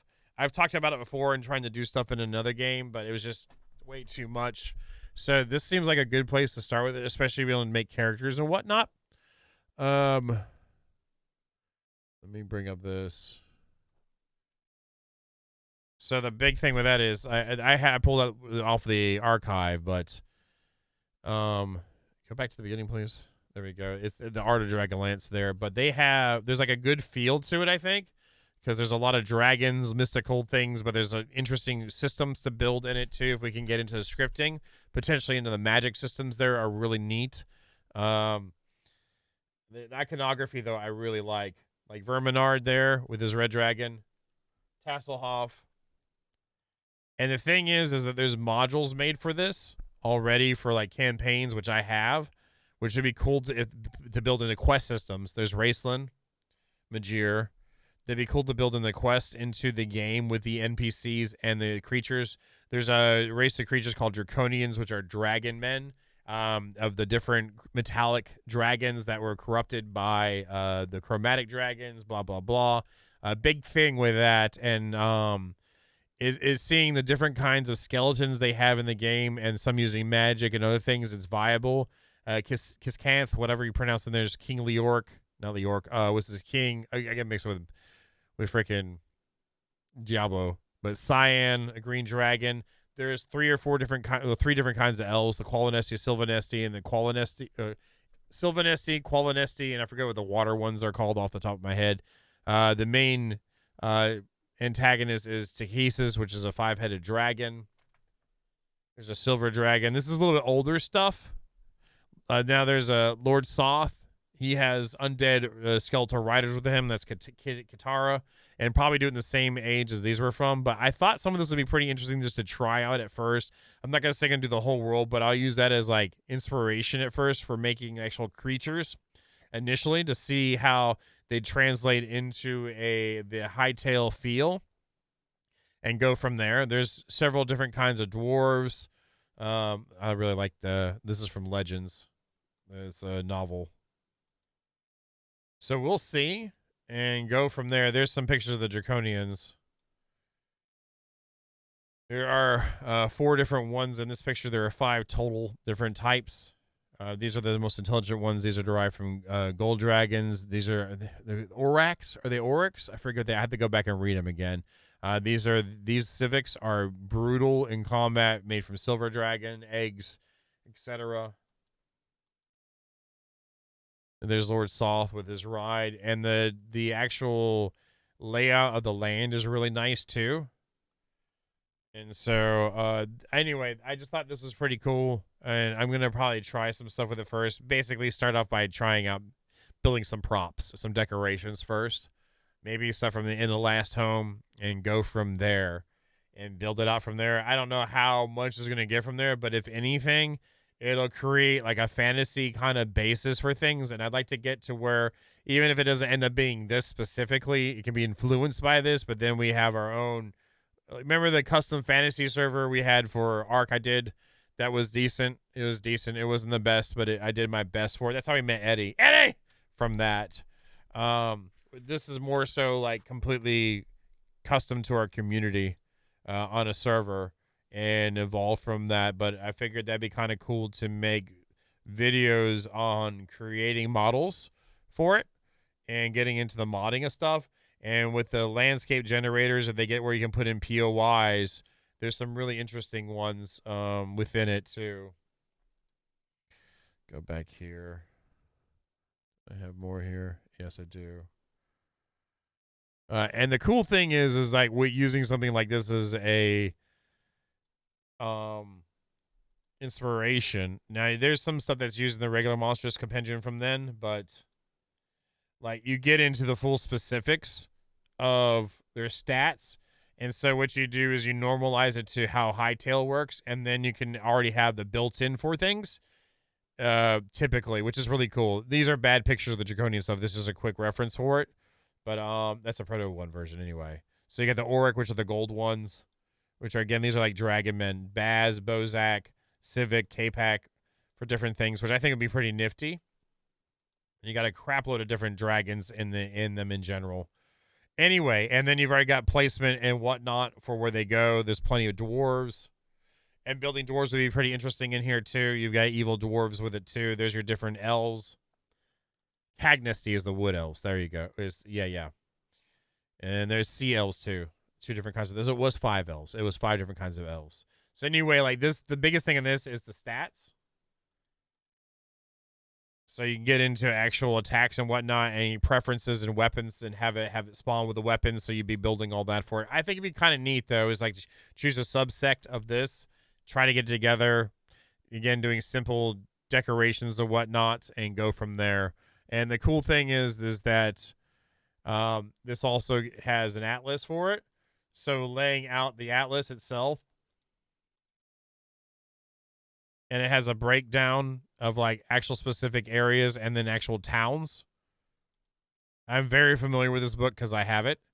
You have a layout of a town called Solace, and it has a place called the End of the Last Home, which inside that shows like layouts for that. So it kind of gives an idea for like trying to build like specific POIs for it too. And there's a full like, again, a full storyline within this. So you could build a quest line within the story that they already presented, which I think would be pretty neat.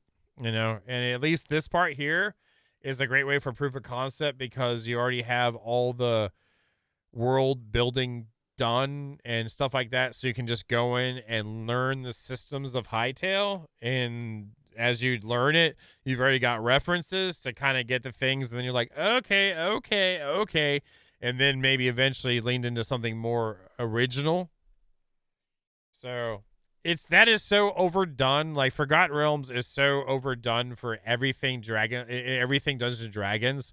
Like you can take that and shove up your ass personally, because let's do something a little different. Ravenloft is great too. What I like about this is the magic systems are locked between like 3 different types, and if you're outside of 3 different types, you're considered what do they call it?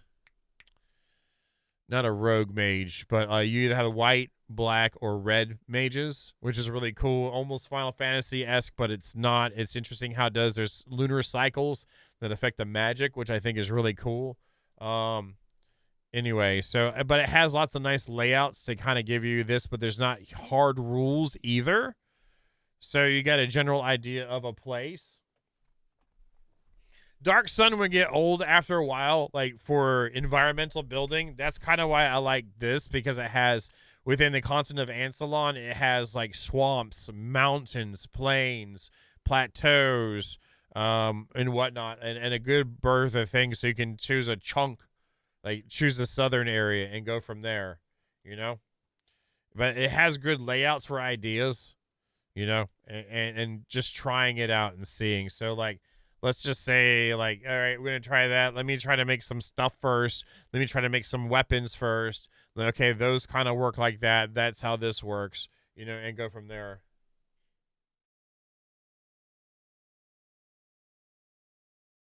Yeah, well, that's what it is.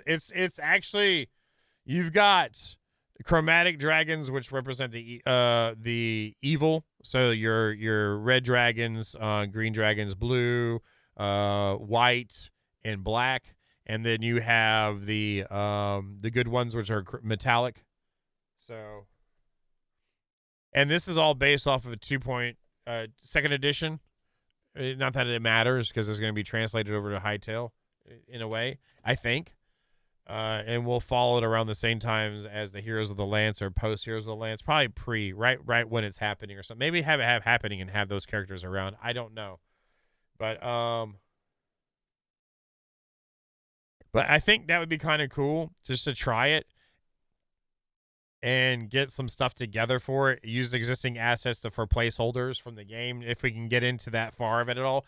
I don't, with what they have for the world generator, it looks like it's not gonna be that specific. So just getting things and getting together and have it do the things, you know, like have it, you know, in the world and kind of working would be great to see and to learn. And again, not having to create a whole world, and it's not FR or Middle Earth. I love Middle Earth. I do love Forgotten Realms, but this is just like something different. That's still heavy fantasy. It's very heavy fantasy.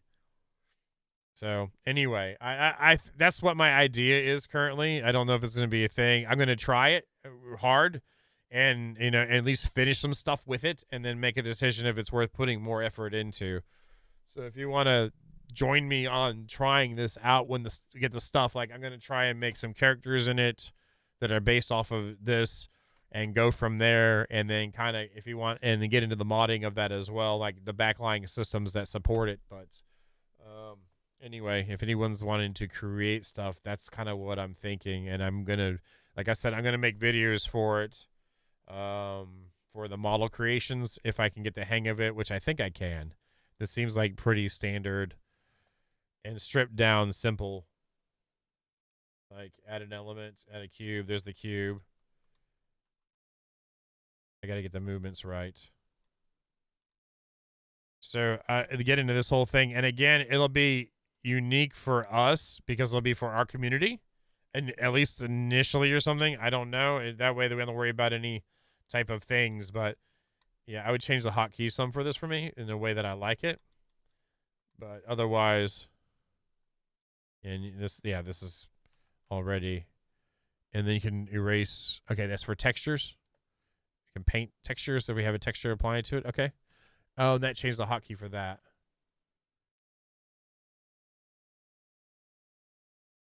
And this, let's just change individual nodes on this. Anyway, I'll have to play around with this more. It really it seems like an easy version of some of the stuff I've used. So, and with it being blocks, you know. Yeah, if you want to, I'm down. We can make a discussion area separate for that and have a different people that are just interested in that and sharing stuff about it, whether it's the model making that want to maybe contribute to try to get something together that are willing to see how it works. So just don't want anyone to get sour or ill because it's not exactly the way. It's kind of let it be the thing and see how the thing works. I just like to do something high fantasy. This has a lot of dragons in it. This when the coming of the dragons come back really. So it adds that whole flavor of stuff. Interesting to see the push the limits of the size that we can do. That whale flying around is really nice because if it can get that big, then we can have other things really big. Interesting to see if we can get the polymorphing to work for gold and silver dragons, stuff like that. So, yeah. Well, the scripting, we'll see how much of this revealed. Behind the scenes too.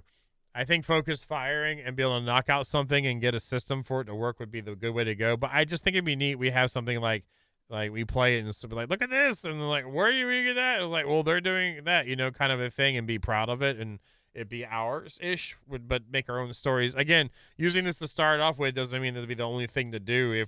If Hytale ends up being what it seems like it's going to be, it'll be around for a while, and if we grow with the tools, we'll end up making different worlds in the end too.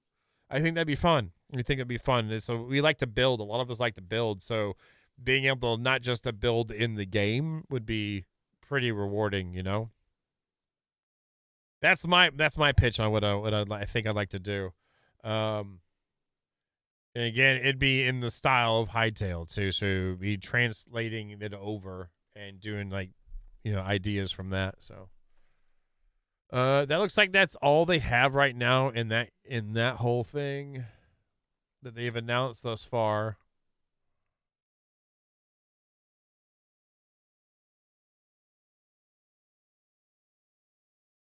Right, and then also building not randomly generated POIs that are specifically placed. Like it'll be interesting to see what we can do with the version 2 of the world generator and then make a plan based off of that.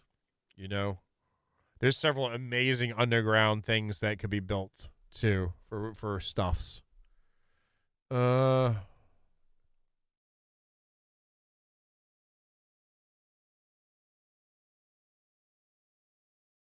Let me go over here.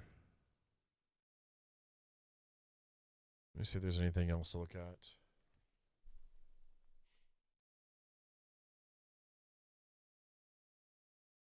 Yeah, those are the most recent ones.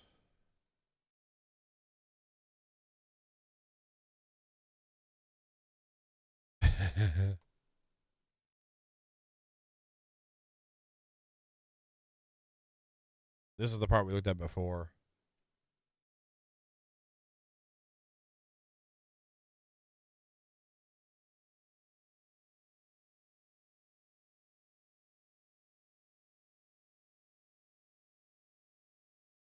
Just looking in here real quick. See, so they are not adding text-based scripting. Okay, which they were not going to do that anyway. It's either Java or the visual.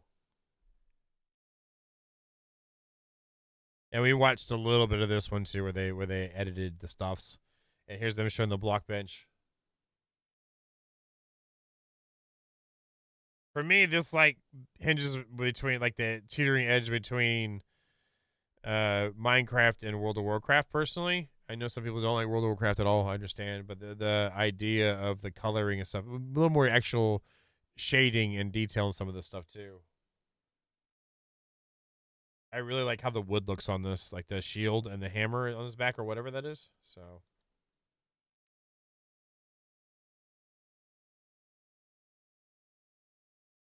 yeah, I'm totally down for whatever with stuff. Well, initially, just to kind of get it going. So I'll make a thing in there too.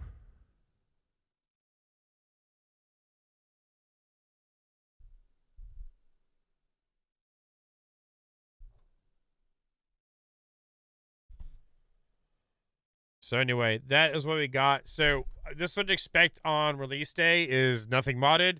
We're going to turn on the server. What they have available for us to play will go on, and we'll have that go. You know what I'm saying? So we'll have that go and play from there. I will probably have something separate to do stuff on YouTube with. Tuesday, as soon as it goes live, I'll get the server running. I'm going to make a quick video for YouTube stating we'll be live on Twitch, and then share that on all 3 of the channels, the old channel and the 2 new ones, to come check it out. And we'll have that up and live. And those that have the Hytale, they're in the Discord for Hytale, will have access whenever we start it up immediately. As time goes on, we'll develop the needs of the community. If you like, I said I'd keep the Dune server up for however long we needed to.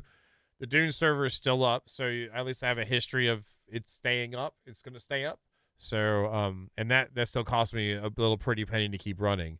So the same thing at Hytale, when we get up and running, we might end up like evolving it into other things. We'll just see what our needs end up being as we play, because we have no idea what's up. If we end up getting to where we have a few of us that are willing to mod together and do things, I'll get us a test modding server to do stuff with as well, so it doesn't mess with the gameplay. So all the stuff we looked at today, we're not going to use that to screw with like the initial version of the game. It's going to be there to play. Those that are interested in any of the new stuff yet, just want to enjoy the game, it's going to be there. It's going to be there, and it should be a good time. So, yeah, that's the idea. Right. And not even just to get familiar with it in general, you know, Eddie? Like, I don't know if I'd even, like, and then you'd be like, okay, and be like, well, I wonder how this works, and that's how it starts, you know? And if they're going to come out with documentation, that's really good, and going from there. But I think just going in and being able to create models off the bat is going to be fun, way to get started and get a flow for it, so. Anyway. So yeah, there we go.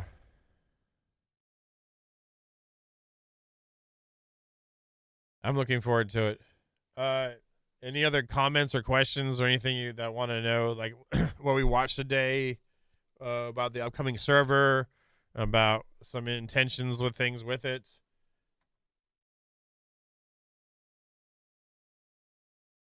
That's on Eddie. I can't make him do anything. Actually, I'd rather have edibles that make you go bald. That's will bane you. You won't get banned. You'll get baned. But yeah, there we go. I'm looking forward to it. Guess we could watch the trailer one more time. So where's the trailer? Where is the trailer? Where is it? There is this. That's not. There is the announcement trailer again.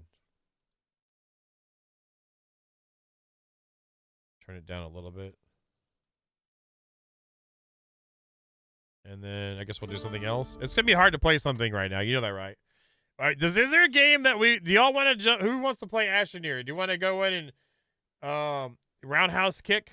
Do you want to go roundhouse kick Asheneer all the way through for the week? I don't know what else to do. I mean, I could go back to Enshrouded and play more of that. I don't mind doing that. I know we got some Conan hanging out there.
That's just funny. They didn't even get the. That's not a dragon either. That ain't no damn dragon. It ain't got 4 legs. It got 2 legs and some wings and some pincers on it. That ain't a dragon.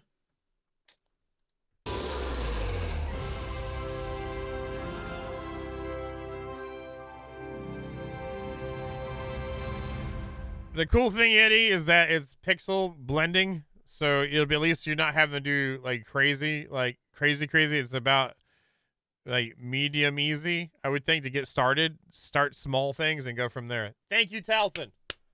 Talson, you get a cookie. Let's give Talson a cookie, please. Let's give Talson 2 cookies, actually. 1 for each wing. But take them away for each arm that's missing.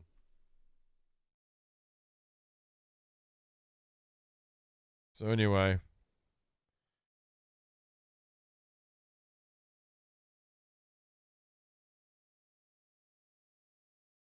This trailer is so old that all the friends I plan to play this with have since forgotten about me.